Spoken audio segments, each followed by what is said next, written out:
I am Dracula. I bid you welcome.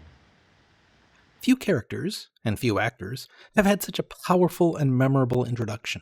Sure, first we got a moment of Dracula just out of the coffin, and as the driver. But this is, literally, his introduction. Lugosi, or Dracula, glides along those marvelous stairs. A well-designed set combined with some of the finest matte paintings. We're given a gothic, other world that took my breath away in the 1970s when I first saw it, and still does now. Dracula is filled with precise and evocative dialogue, but it's about the image, not the words, and those images carry the picture. Carl Laemmle Jr. had plans, and they started with Dracula, starring Conrad Veidt and directed by Paul Lenny, repeating their collaboration from 1928's darkly expressionistic The Man Who Laughs. But Veidt returned to Germany out of concern for his accent in talkies, and Lenny died suddenly. So Junior Laemmle's hopes were for Lon Chaney and perhaps director Tod Browning, who worked with Chaney in a string of silent, macabre melodramas. But Chaney had signed on with MGM, and his cancer, which led to his death in 1930, took him out of the equation. And the stock market crash signaled that the project needed to be reassessed. Instead of the large scope of Bram Stoker's novel, Universal would approach Dracula by way of the successful stage play. Adaptation-wise, that meant most of the locations were eliminated, keeping just Mina's home, the asylum next door, and Carfax Abbey next to that. No running around all of London searching for Dracula's dirt, and no return trip to Transylvania for the climax. That makes it easier to understand on screen, and saves a lot of budget, and no one cries out for the investigating part of the book anyway. It also meant Lucy's suitors were cut, with Dr. Seward shifted to being Mina's father. Okay, if you're slimming down Lucy's subplot for time, then cutting them makes sense. Now the play technically keeps her character, but Lucy's dead before the curtains rise. For this film, they went back to the book to reinsert the end of Lucy's story, and also the opening trip to Transylvania and the Voyage of the Demeter, both of which the play cut. But Universal swapped out Jonathan for Renfield in the opening trek to Dracula's castle to sell him Carfax. Why? Because Renfield is much more cinematic than the stiff upper-class Jonathan Harker. So the play could work on screen, and the star of that play, Bela Lugosi, wanted the film role. His live performance had been well received, and when he also took the lead in negotiating with Stoker's estate for the film rights, Universal decided to take a chance. It seems absurd to think of it as a gamble now. Has anyone ever been more perfectly cast? Dracula is one of the most famous and popular characters in the world, and it isn't the book's version, but Lugosi's. Herbert Bunston as Dr. Seward and Edward Van Sloan as Van Helsing were also ported over from the play. There were obstacles, not the least of which was the impression that the public was uneasy with horror. In America, silent horror rarely had a supernatural connection. Ghosts and other creepy items turned out to be guys in masks. It was the age of the old dark house film. Even the gruesome Phantom of the Opera was just a guy. But Dracula was going to be a real vampire, a supernatural monster. No one was sure how audiences would take that. They loved it, of course. Sound was a bigger issue. It would be several years before Hollywood had a handle on sound artistically, and longer technologically, and not all theaters had been converted. If Universal wanted Dracula to play everywhere, they needed to make it functional both as a talkie and as a silent film. The answer was to pull back on dialogue, make every word momentous, telling the story with the images.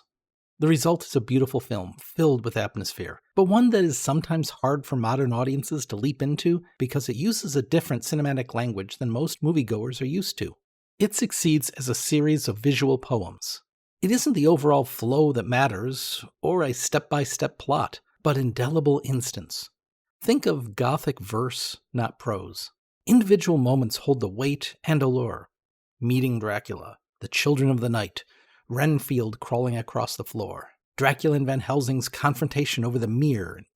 The effect is like walking through an uncanny art gallery. Don't worry about your pace in moving from canvas 1 to canvas 2. Just enjoy the paintings.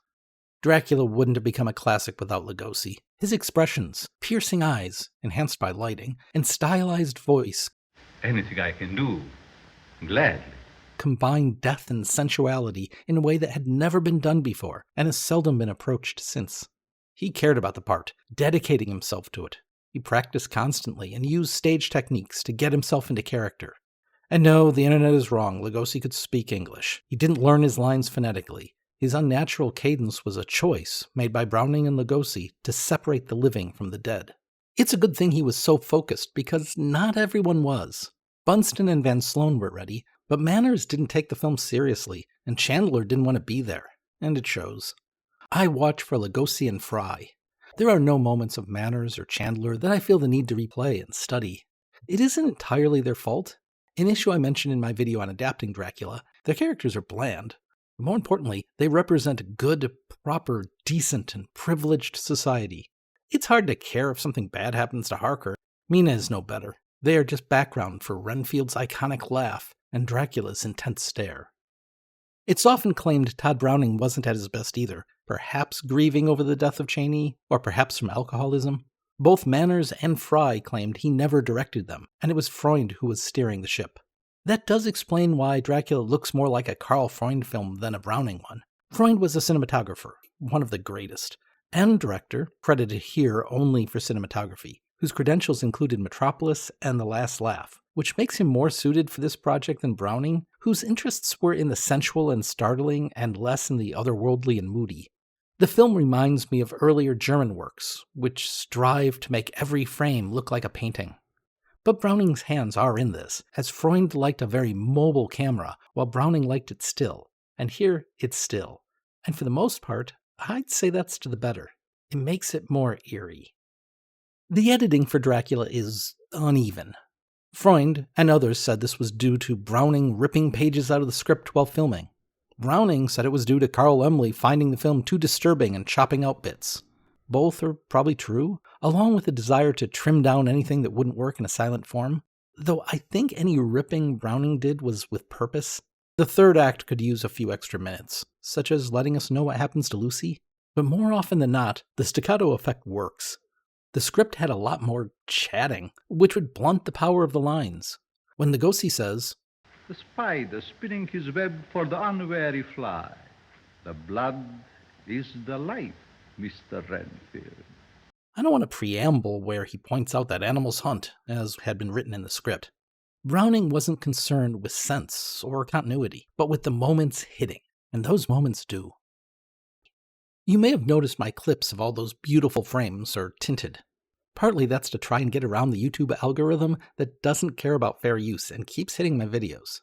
But it's also because Dracula was tinted. Yeah, every time you've seen it, assuming you've seen it, it has not looked as intended. It's not a black and white film, but all the tinted prints were lost, and negatives and safety films don't get tints. So for years, everybody thought it was meant to be in black and white. So are my tints the originally intended format? Probably not. The smart money is on the entire film having been tinted green. There's evidence that that was the plan at some point, but no proof. So, as an experiment, I wanted to try the second most likely option, tinting it the way many silent films were. Yellow for daylight, blue for night, amber for candlelight, red for sunset, green for the sea. And it turned out really well. Yeah, who knew emphasizing sunset and night would be a good idea for a vampire film? And if you're primarily seeing clips from the film in this video, then it did its job. If mainly stills, then YouTube is still grumpy. This film isn't a very faithful adaptation of the book, not the least faithful, but it did solve one of the biggest issues with an adaptation. Audiences want more Dracula in their Dracula, and here we got a Dracula that defines the character in popular culture more than the book, and he's magnificent. As is the film. Flawed? Yes, but who cares when I can hear? I never drink. Why? I'm going to be reviewing a long list of adaptations of Dracula, so come back for those. And to do so, please subscribe. Liking also helps.